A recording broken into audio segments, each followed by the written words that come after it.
Assalamualaikum Bre, selamat datang kembali di Guru Gembul Channel. Pada tahun 1517, seorang agamawan terkemuka dari Jerman itu protes keras terhadap lembaga gereja Katolik. Yang ia katakan bahwa secara sistematis gereja itu telah melakukan kebohongan publik, telah menyebarkan ajaran-ajaran yang sama sekali bukan Alkitabiah, tetapi diklaim sebagai ajaran Tuhan.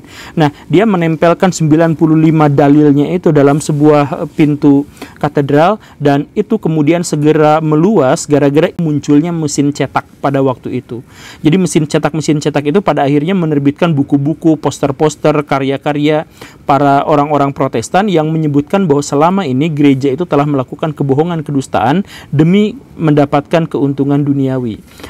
Protestan ini kemudian memecah orang-orang Eropa menjadi 4 bagian. Ada orang yang tetap berpihak pada Katolik, khususnya dengan gerakan kontra-reformasi Ignatius Loyola. Tetapi di sisi lain ada orang-orang yang benar-benar marah terhadap gereja sehingga mereka memutuskan untuk lepas dari gereja.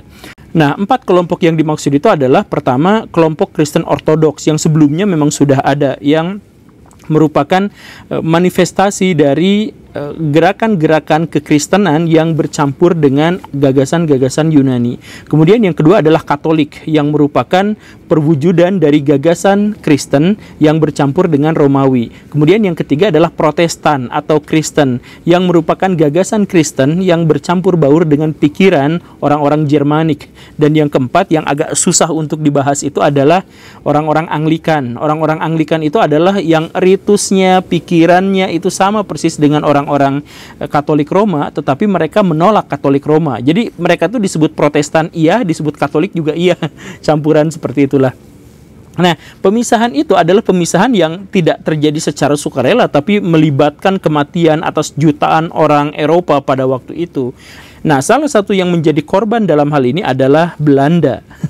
Jadi Belanda itu ceritanya begini Baraya, ketika reformasi gereja itu dimulai, dia itu adalah orang Katolik dan dia itu adalah provinsi dari Spanyol. Tetapi ketika gaung reformasi gereja itu bermunculan, semakin lama semakin nyaring didengar, maka orang-orang Belanda mengatakan bahwa ya ini memang lebih masuk akal, orang-orang Protestan itu lebih masuk akal, lebih jelas, lebih pasti. Dan didorong oleh sentimen kesukuan, bahwa orang-orang Belanda itu kan pada umumnya adalah orang-orang Jermanik. Nah, karena itu maka orang-orang Belanda memutuskan untuk ikut menjadi Protestan. Masalah yang kemudian muncul adalah bahwa dia itu masih di bawah kendali dan kekuasaan orang-orang Spanyol yang Katolik. Kata orang Katolik, "Woi Belanda, ngapain lu murtad? Lu tuh di bawah wilayah kekuasaan gua, lu tuh adalah anak buah gua. Kalau gua Katolik, lu harus ikut Katolik juga." Kata orang Belanda, "Sorry bro, agama itu harusnya dipisahkan dengan politik. Kami itu orang-orang Protestan memang memisah agama dengan politik karena trauma. Agama itu seringkali dijadikan sebagai dalih pembenaran atas kekotoran politik. Maka gini aja, kami tetap ada di bawah kekuasaan lu, tapi biarkan kami tetap menjalankan ajaran agama Protestan kami." Kata Spanyol, gak bisa kayak gitu, ini namanya perang, Eropa hancur. Kalau orang ikutan Protestan itu namanya musuh kami, musuh orang-orang Katolik. Nah, kata orang Belanda, ya kalau memang mau perang, perang aja. Dan akhirnya pada waktu itu terjadilah perang hebat antara Spanyol melawan Belanda yang berlangsung kurang lebih sekitar 80 tahun. Perang ini sebenarnya adalah perang yang tidak seimbang, karena di satu sisi Spanyol itu adalah negara yang sudah kenyang dengan peperangan. Mereka itu sangat terlatih dan sangat terbiasa dalam perang. Mereka juga memiliki sumber daya perang yang sangat memadai.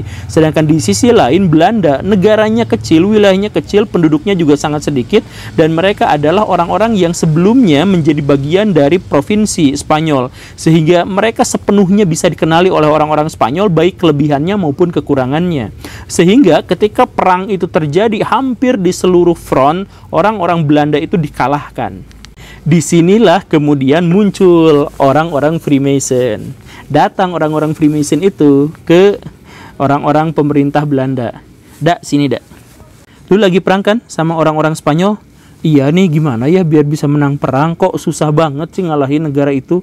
"Ya iyalah, tapi gue punya solusinya. Gimana caranya biar lu bisa menang perang?" "Oh, serius?" "Iya.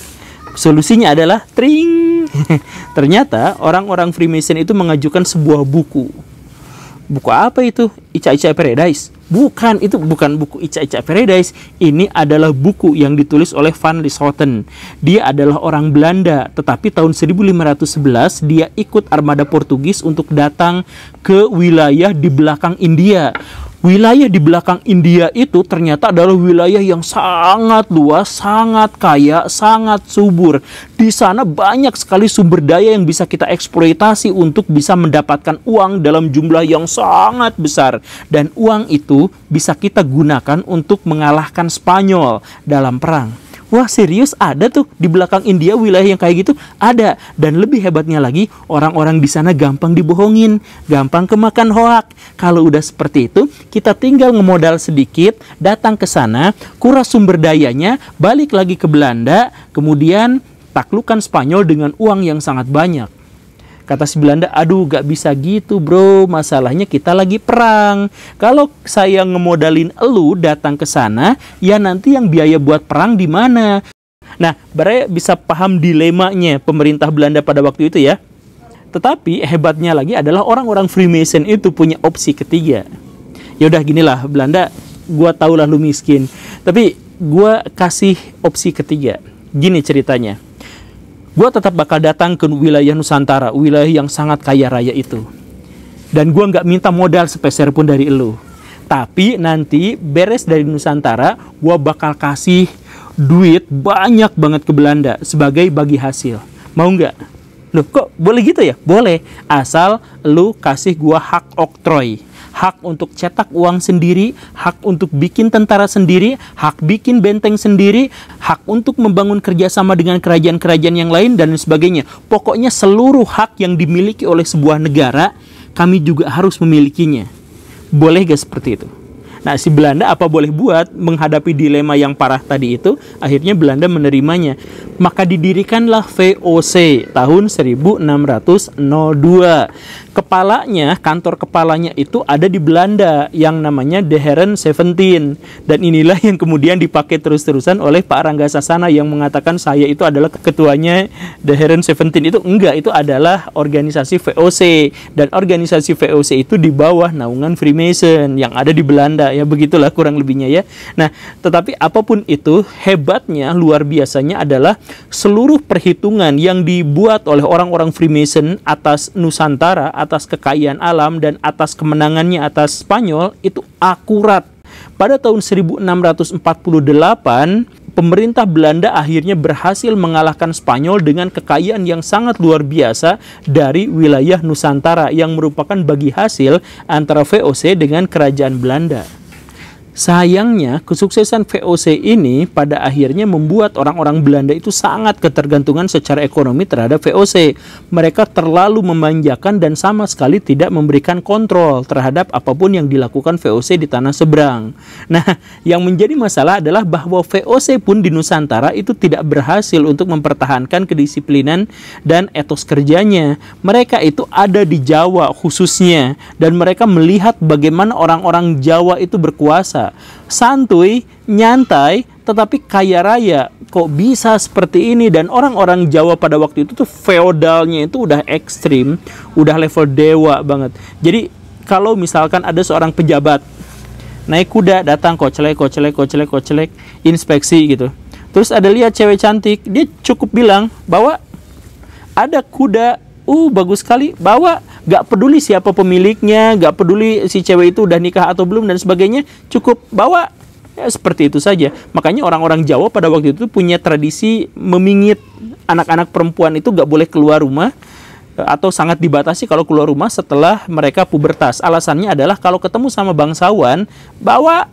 Seperti itu. Bahkan banyak di antara mereka itu yang mukanya dicemong-cemong, dijelek-jelek agar terhindar dari penculikan para pejabat itu. Di masa lampau itu benar-benar seperti itu. Nah, ini membuat iri sekali orang-orang VOC. Kami kerja keras habis-habisan, tapi setelah kerja keras habis-habisan ini untungnya dibagi dua antara Belanda sama kami. Kan aneh. Sedangkan itu orang-orang Nusantara bisa seenaknya melakukan apapun yang mereka mau tanpa ada siapapun yang melarangnya. Setelah itu mulai terpikir-pikir, akhirnya korupsi dikit, makin lama korupsinya makin banyak, dan VOC makin lama makin limbung gara-gara korupsinya itu bahkan bisa mengalahkan keuntungan yang didapat dari jualan rempah-rempah. Tapi ketika mereka mau minta tolong kepada Belanda pun, nah gak bisa. Kenapa seperti itu? Karena di tahun 1795 Belandanya hilang. Karena Belandanya diduduki oleh pemerintahan Prancis di bawah Louis Napoleon. Jadi ceritanya gini Baraya, kita mundur flashback dulu ke Eropa dan Amerika gitu ya. Tahun 700-an akhir itu ada persaingan besar di Eropa antara Prancis dan Inggris. Karena mereka itu berebut tanah jajahan banyak-banyak gitu. Nah, karenanya setiap ada satu negara yang perang melawan Inggris, maka Prancis pasti akan ikut membantu negara itu. Begitupun sebaliknya, kalau ada negara yang perang melawan Prancis, Inggris pasti ikut melawan Prancis pada waktu itu. Ceritanya tuh gitu-gituan aja terus-terusan. Nah, karena itu maka Inggris dan Prancis itu mulai kolaps keuangannya karena habis-habisan untuk perang di seluruh dunia untuk rebutan tanah jajahan.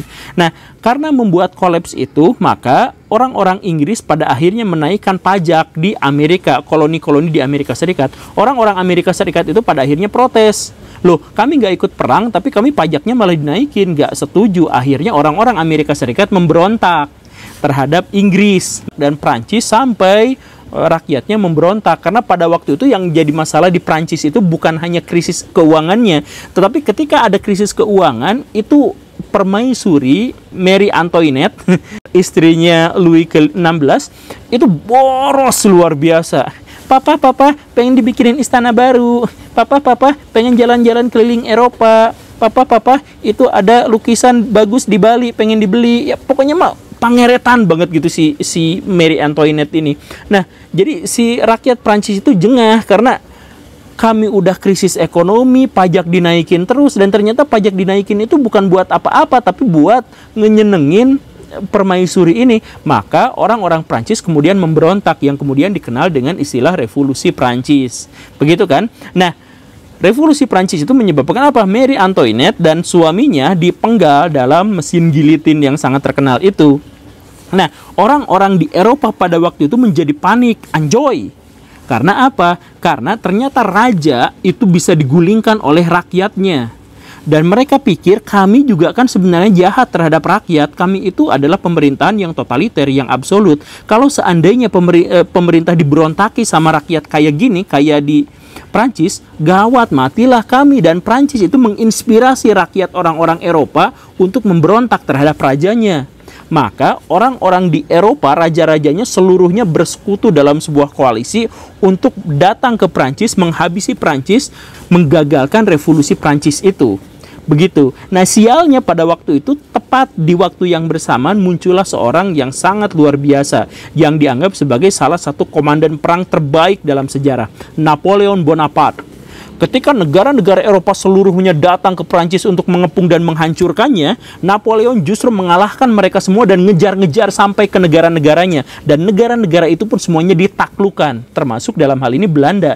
Tahun 1795, Belanda ditaklukkan. Napoleon Bonaparte kemudian menempatkan adiknya, Louis Napoleon, sebagai raja pemerintahan boneka di Belanda.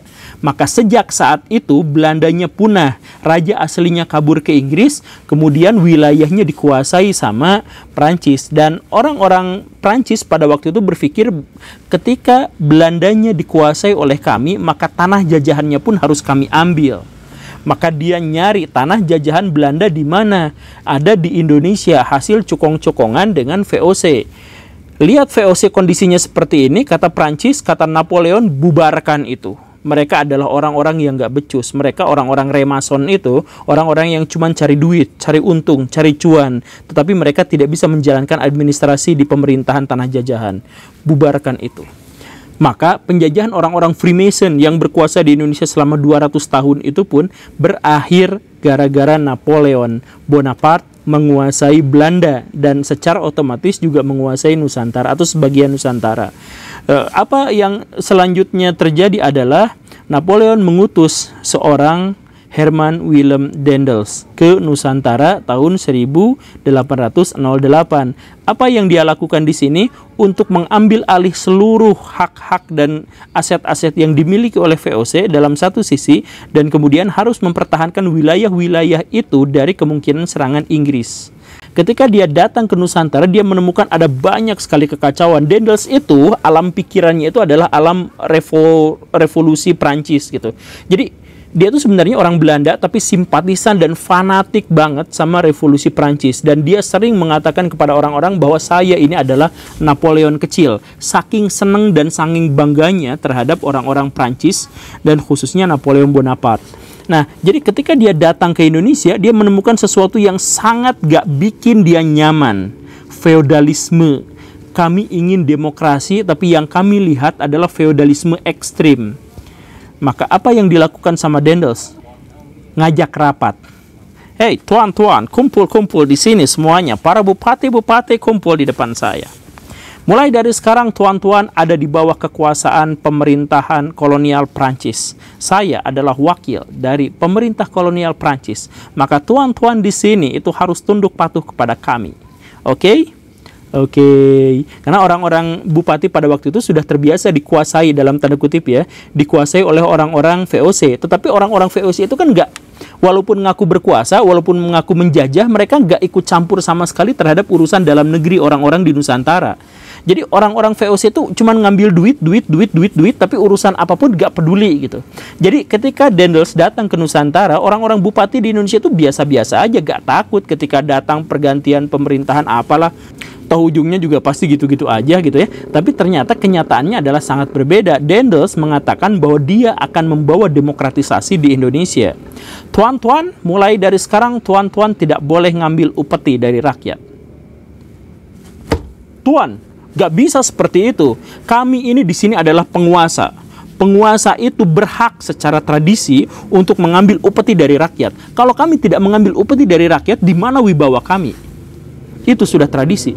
Ya, tapi itu tradisi yang kami hapuskan. Tuan-tuan harus ingat bahwa sekarang tuan-tuan ada di bawah pemerintah kolonial Prancis. Tuan harus ikut apa kata saya. Cuy, gak bisa kayak gitu. Ini sudah tradisi. Siapa yang mau melawan tradisi, ribut sama saya. Daendels langsung marah. Godverdomme, Tuan ngelawan sama saya demi tradisi. Oke, mulai sekarang Tuan boleh menjalankan tradisi Tuan, tapi kami juga boleh menjalankan bedil ini di burung Tuan. Kalau Tuan jalankan tradisi silahkan, kami juga jalankan bedil ini. Loh, kok gitu? Ya, bupati-bupati di Nusantara itu kalau udah ditodong kayak gitu ya gak bisa apa-apa lagi. Akhirnya bagaimanapun mereka harus tunduk patuh pada penguasa baru. Mereka tidak boleh lagi ngambil upeti dari rakyat, tapi mereka digaji sebagai pegawai negeri dari kerajaan Belanda yang ada di bawah kekaisaran Prancis. Seperti itu. Maka kalau Baraya sempat nanya kemarin-kemarin kan, emang Indonesia pernah dijajah sama Prancis? Ya pernah lah, setidaknya 3 tahun, dari tahun 1808 sampai 1811. Apa yang dilakukan Prancis di Indonesia? Banyak. Itu jalan Rotten-Vosweg itu, Jalan Anyer Panarukan itu kan dibikinnya pas masa pemerintahan Prancis. Kemudian kota Bandung itu kan didirikannya sama Prancis. Makanya belakangan nanti ada Paris Panjava itu ya karena Bandung itu memang didirikannya sama Prancis dan lain sebagainya dan sebagainya. Tapi saya mau berhentikan di sini saja biar menggantung. Biar kenapa harus menggantung ya biar Baraya request lanjutannya. Nanti kan nggak akan saya kabulkan. Terima kasih karena sudah menyimak. Saya Guru Gembul pamit. Assalamualaikum warahmatullahi wabarakatuh.